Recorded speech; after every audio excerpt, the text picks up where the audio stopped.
Assalamualaikum warahmatullahi wabarakatuh, teman-teman semua. Semoga semua dalam keadaan sehat.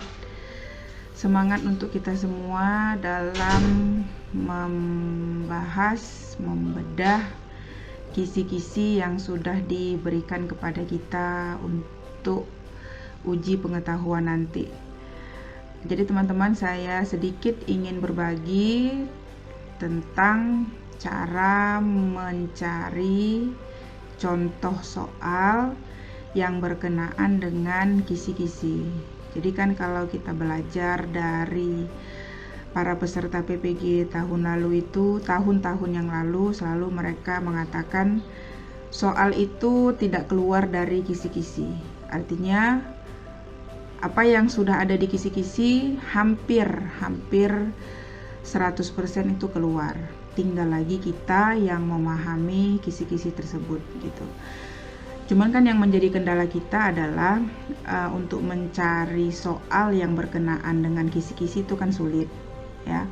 Dan kita kalau memahami kisi-kisi saja tanpa soal juga seperti mengambang gitu kan. Tidak ada arah kemana ini gitu. Jadi tambah lagi kita merupakan peralihan kurikulum K13 ke kurikulum Merdeka. Jadi beberapa yang membahas tentang kisi-kisi itu sepertinya ini ya, belum ada. Kalau saya melihat belum ada yang membahas tentang kurikulum Merdeka, bentuk soalnya atau apanya. Saya mungkin yang kurang, tetapi teman-teman mungkin dapat, saya juga tidak tahu. Tapi kalau saya melihat ditambah lagi dengan integrasi kurikulum Merdeka itu di P5 gitu. Ada tuh kan di kisi-kisi nomor berapa.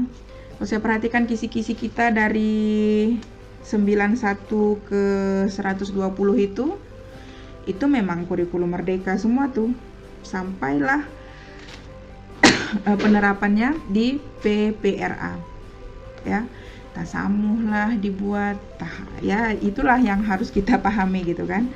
Nah jadi saya sedikit berbagi, kita mencari contoh soalnya itu menggunakan AI ya,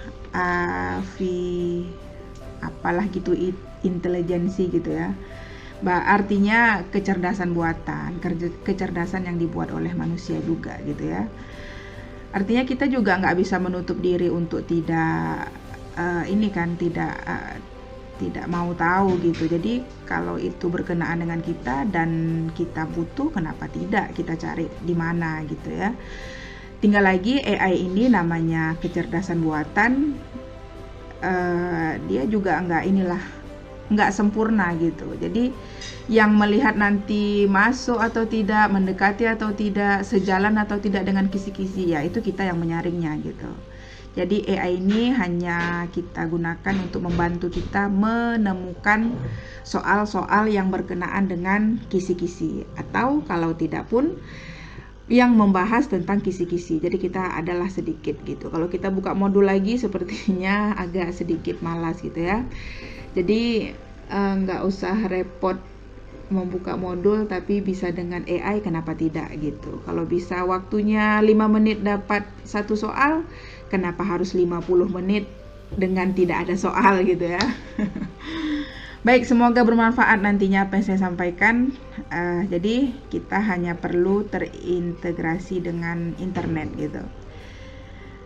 Baik, kita masuk ke Google. Boleh dengan akun apa aja kecuali akun Belajar ID. Nah, kedua akun ini tadi sudah saya masukkan. Saya coba di akun yang lain, pakai akun ini. Nah, kita ketik di sini https://, dia biasanya sudah ada titik 2 ya, garis miring BARD. Nah biasanya sudah muncul tuh bardgoogle.com. Kita klik. Udah, Ini saya sudah menggunakan bahasa Indonesia ya. Jadi kalau teman-teman misalkan tampilannya seperti ini, Bart cari yang nomor 2 nih. Bart chat. Nah, jadi ini sudah dibahasa Indonesia kan kawan-kawan. Kalau ingin mengganti depannya itu menjadi bahasa Indonesia, silahkan klik kanan di bebas di sinilah, di sini boleh klik kanan translate to ini, karena saya sudah bahasa Indonesia English kan, tapi nanti kalau teman-teman bahasa Inggris translate to bahasa Indonesia pasti. Oke, seperti ini tampilan depannya. Bat bisa buatin menu masakan rumah buat 1 minggu ya semua dia bisa. Apalagi masakan gitu ya. Oke, sekarang kita klik coba Bat. Selanjutnya kita setuju. Saya setuju. Centang pilih untuk terima email. Lanjutkan. Nah, seperti inilah tampilan depannya. Kita sudah masuk di dalam si Bart tadi. Saya Bart, teman kolaborasi Anda yang kreatif dan siap membantu. Saya memiliki keterbatasan dan mungkin tidak selalu benar. Nah, dia juga udah ngaku di situ kan. Tapi masukan Anda akan membantu saya menjadi lebih baik. Ya dia kasih tahu. Kalau tidak tahu mulai dari mana, Anda bisa mencoba ini. Kita udah tahu nih kita mau cari apa, jadi kita langsung aja masukkan perintah di sini. Nah, masukkan perintah di sini. Jadi kita di sini harus jelas perintahnya apa, ya, jelas perintahnya, jangan mengambang. Karena dia pintar tapi dia tidak punya perasaan, ya, dia nggak mau merasa perasaan. Oh ini mungkin ini enggak. Kalau kita bilang A ya dia cari A gitu. Kita ketik bebek ya dia keluarnya bebek gitu. Dia nggak bisa bilang oh ini mungkin salah ketik nih, enggak gitu ya. Baik, jadi kita masuk, kita melihat kisi-kisi. Kita masuk di kisi-kisi, kita copy saja dari kisi-kisi.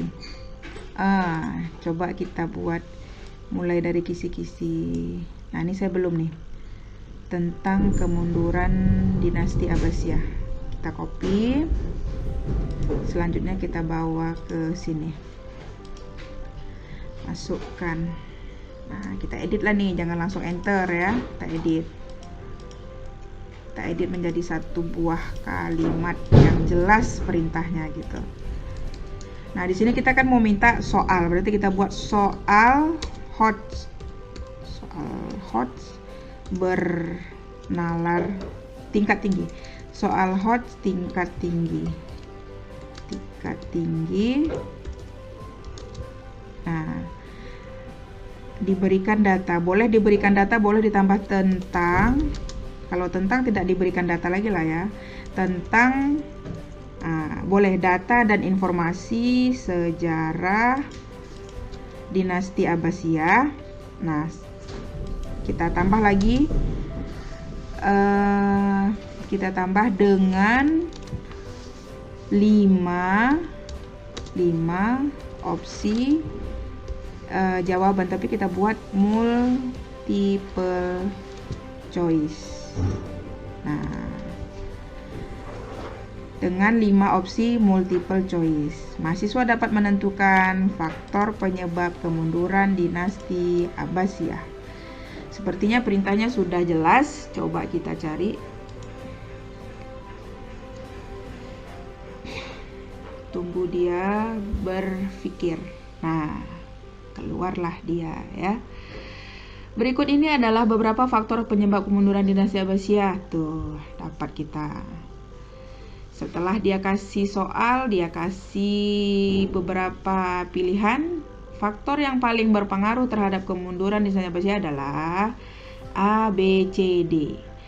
Teman-teman, selain dia kasih, dia juga kasih bahasan teman-teman. Ini yang luar biasa, kita harus apresiasi ya, harus merasa kita nggak bisa bilang AI itu gimana, kita saat ini butuh gitu, dan kita jangan menutup diri untuk tidak mau tahu gitu. Nah, jadi kita bisa lihat bahasannya. Faktor yang paling berpengaruh terhadap kemunduran dinasti Abbasiyah adalah perebutan kekuasaan di pusat pemerintahan. ya di pusat pemerintahan. Faktor-faktor lain juga, jadi jawabannya yang paling berpengaruh itu A ya, tapi ada juga tadi beberapa dia serangan dari Mongol juga ada gitu. Kita makanya saya bilang kita lihat juga redaksi pertanyaan di sini. Kalau yang paling berpengaruh atau faktor penyebab, kita harus pandai juga memilah-milah redaksi dari pertanyaan bisa dengan opsi jawaban yang berbeda begitu. Jadi kita yang punya rasa bisa memilah-milahnya gitu. Si AI ini ya sekedar tahu saja gitu. Oke, selanjutnya yang paling juga mengejutkan gitu ya. Ini bisa kita copy. Selanjutnya kita bisa melihat contoh lain di lihat draft lainnya. Kita klik di sini. Nah, ini ada draft kedua, contoh soal yang kedua. Kita klik. Nah, faktor penyebab kemunduran dinasti Abbasiyah. Tuh. Ada lagi tuh pembahasannya. Jawaban C. Apa tuh? Perebutan kekuasaan. Oh, perebutan kekuasaan nih. Sama berarti ya. Hampir sama dengan yang tadi. Kita lihat draft yang ketiga. Berikut adalah ya hampir-hampir sama. Hampir-hampir sama. Ada lagi nih, buat draft lagi di ini kita klik.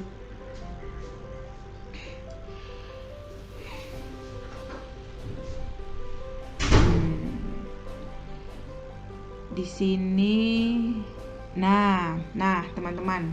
Makanya di sini kita memang banyak bisa belajar, teman-teman. Jadi kalau ditanya faktor internal, kalau internal dari dalam berarti itu tadi ya, kekuasaan gitu. Kalau dari luar, serangan Mongol memang, serangan Mongol. Kalau pertanyaannya, berdasarkan faktor-faktor tersebut, faktor utama penyebab kemunduran dinasti Abbasiyah adalah utama.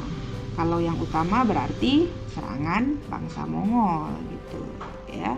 Walaupun di dalam juga pecah gitu ya kan, kalau kita pahami dari 1, 2, 3 tadi. Nah, teman-teman, ini saya kira yang saya ingin berbagi biar kita sama-sama bisa mencari contoh yang berkenaan dengan kisi-kisi gitu. Begitu saya kira, mudah-mudahan bermanfaat. Sukses untuk kita semua, saling mengingatkan, saling membantu dalam kebaikan. Assalamualaikum warahmatullahi wabarakatuh.